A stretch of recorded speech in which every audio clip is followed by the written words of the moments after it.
नमस्ते वोगो। मैं उम्मीद करती हूँ कि आप सभी अच्छे हैं, अपनी लाइफ में ग्रो कर रहे हैं, प्रोग्रेस कर रहे हैं। Sending you lots of prayers and best wishes from my side. Please take care, stay safe. 16 till the 31st of January कैसा रहेगा आपके लिए, इसी टॉपिक पे हम रीडिंग कर रहे हैं। इसके अलावा काफ़ी इंटरेस्टिंग टॉपिक्स पे रीडिंग आपको चैनल की प्लेलिस्ट एंड वीडियो के सेक्शन में मिल जाएगी। Wait on move on recently मैंने ऐड किया है फॉर ऑल 12 ज़ोडिएक साइंस। चलिए, किस एनर्जी में सबसे ज़्यादा रहने की ज़रूरत है आपको इस समय, और किस एनर्जी को आपको अवॉइड करना है। देखिए, मुझे ये लग रहा है कि ये जो टाइम पीरियड आपके सामने आया है, बहुत सारे सिचुएशंस ऐसी हो सकती हैं जहाँ पर आपका पेशेंस को टेस्ट किया जाए।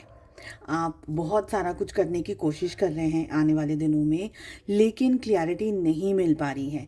ये टाइम पीरियड में हाँ, ये हो सकता है कि बहुत सारी जगह पर आपको डिफीट मिले, काफ़ी सारी जगह पर आपको स्ट्रेस आ जाए। आप बहुत सारा काम करने की कोशिश कर रहे हैं लेकिन उसमें ग्रोथ ना मिले।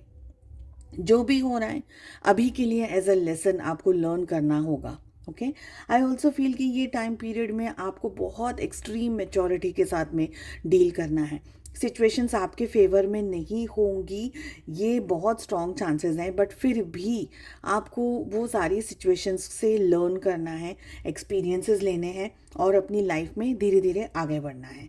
बहुत ही देखिए, दूसरे आपको बहुत ज़्यादा समझाने की कोशिश कर सकते हैं, अपना रवैया बताने की कोशिश कर सकते हैं, अपना प्रोस्पेक्ट आइडियाज़ आपको देने की कोशिश कर सकते हैं। एंड ऑफ द डे आपके लिए क्या सही है, आपको क्या करने की ज़रूरत है, आपके लिए क्या सही रहेगा, ये ज़्यादा आप पर मैटर करता है। तो आपको चीज़ें कलेक्टिवली समझ लेनी है, पर एंड ऑफ द डे में करना वही है जो आपको आपकी सिचुएशंस के हिसाब से फ्रूटफुल लगता है या आपके सिचुएशन के हिसाब से फेवर में रखता है। ये टाइम पीरियड में अवॉइड करना होगा एक्सट्रीम। देखिए, खाने पीने में भी ना कुछ चीज़ों का आपको ध्यान रखना पड़ेगा। जैसे कोई चीज़ें हैं जो कि विरुद्ध होती हैं, जैसे कि मूली के साथ में दूध नहीं लेते हैं ना, ऐसी कुछ कुछ चीज़ें जो हैं, ठंडा गर्म एक साथ मिक्स नहीं करना है, शाम के टाइम पे दही नहीं खाना। तो ऐसी जो विरुद्धाभासी खाने की जो चीज़ें हैं ना, उसको आपको ये टाइम पे अवॉइड करना है। मुझे ये लग रहा है कि हेल्थ इश्यूज़ कुछ आ सकते हैं, एक्सट्रीम मूड स्विंग्स हो सकते हैं, एक्सट्रीम आप सिचुएशन से गुजर सकते हैं जहाँ पर आप समझ नहीं पा रहे हैं कि हो क्या रहा है लाइफ में। ओके, कैलकुलेटिव तरीके से आप आगे बढ़ना चाह रहे हैं पर वहाँ पर भी कुछ हद तक नहीं बढ़ पा रहे हैं। तो ये जो 15 डेज आपकी लाइफ में आ रहे हैं, इनको जो शांति से निकाल दीजिए। हो सकता है कोई मेजर मेजर इवेंट आपकी लाइफ में इस समय आए, कोई मेजर लॉस, कोई मेजर क्राइसिस, अचानक से कुछ कुछ हो जाना जो कि आपने तैयारी नहीं करके रखी हुई थी। तो ड्राइविंग वगैरह भी आप करते हैं तो थोड़ा शांति से, ध्यान से आपको ड्राइव करना होगा। ओके, बैंक के डिटेल्स आप किसको दे रहे हैं, अपने पेपर वर्क है, आपके जो पर्सनल चीज़ें हैं, पर्सनल बातें हैं, गैजेट्स हैं, ये सारी चीज़ें, ऑफिस का भी आपको ऑफिशियली भी वर्क प्लेस पे भी ध्यान रखना होगा। कहीं ना कोई बड़ी सिचुएशन होती हुई यहाँ पर मुझे दिख रही है।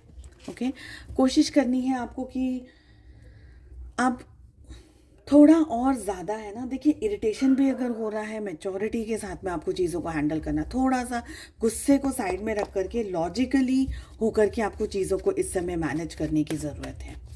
ठीक है, चलिए चेक कर लेते हैं लव लाइफ में क्या होने के चांसेस हैं। आप, मुझे लग रहा है, थोड़ा ज़्यादा ही सोच रहे हैं रिलेशनशिप को लेकर के, अपने पर्सन को लेकर के, सिचुएशंस को लेकर के। किसी बात का आपको स्ट्रेस है, किसी बात की आपको टेंशन है। मुझे लग रहा है कि रिलेशनशिप में आप आगे तो बढ़ना चाह रहे हैं लेकिन इतना भी स्मूथ एंड इतना भी इजी नहीं है ये रिलेशनशिप आपके लिए। मुझे लग रहा है कि आप लोगों के रिलेशनशिप में ना, आपके पार्टनर का जो व्यवहार है थोड़ा सा क्वेश्चनेबल है। आपको समझ नहीं आ रहा है कि आपके पार्टनर का जो व्यवहार है ऐसा क्यों है।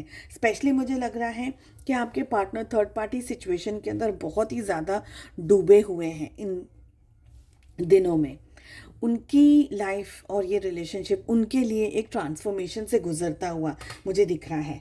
बहुत स्ट्रांगली ये एनर्जी भी आ रही है कि आप लोगों के रिलेशनशिप में एक बहुत सारा कन्फ्यूजन है, एक पर्सन है जो रिलेशनशिप बिल्डअप करना चाह रहा है, आप आगे ज़रूर से बढ़ना चाह रहे हैं पर बहुत लॉजिक तरीके से।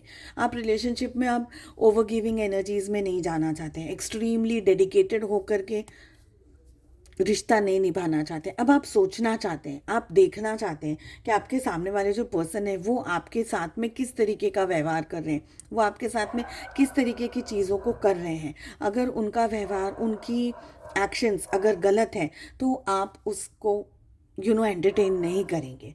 मुझे ये भी लग रहा है कि थोड़ा सा कन्फ्यूजन वाली एनर्जी है। आप भी थोड़ा डाउट में हैं कि इस रिलेशनशिप में रहना चाहिए या नहीं रहना चाहिए। ऑन एंड ऑफ होता हुआ आप लोगों के रिश्ते में मुझे बहुत ज़्यादा इस समय होता हुआ दिख रहा है। आपके पार्टनर कभी हो सकता है कह दे कि उनके लिए ये रिश्ता इम्पोर्टेंट नहीं है, आप इम्पोर्टेंट नहीं है। हो सकता है फिर अचानक से सॉरी भी बोल दें, अचानक से रिलेशनशिप को निभाने की भी कोशिश करें। तो दोनों ही साइड आपके पार्टनर एंगेज्ड हैं, आपकी तरफ भी और किसी और दूसरी सिचुएशन के अंदर भी, ऐसा मुझे लग रहा है। और ये सारी जो जो एक्टिविटीज़ हो रही हैं, ये सारी जो चीज़ें हो रही हैं ना, ये आपके ऊपर एक बर्डन लेकर के आ रही है, आपके ऊपर एक स्ट्रेस लेकर के आ रही है, आपके ऊपर प्रॉब्लम्स लेकर के आ रही है। आप मेंटली है ना बहुत ज़्यादा हताश हो गए, बहुत निराश हो गए, ऐसा मुझे लग रहा है। चलिए, मैं उम्मीद करती हूँ आपको रीडिंग पसंद आई। I wish you all the very best. हम मिलते हैं अगली रीडिंग में। Take care, bye bye.